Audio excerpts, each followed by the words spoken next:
Cilvēkiem ir tendence elpot tā kā krūtīs un tā īsas un saraustītas elpas.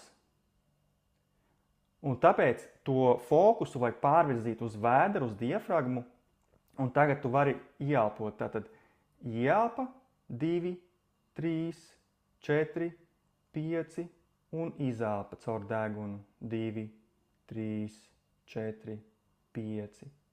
Ieelpa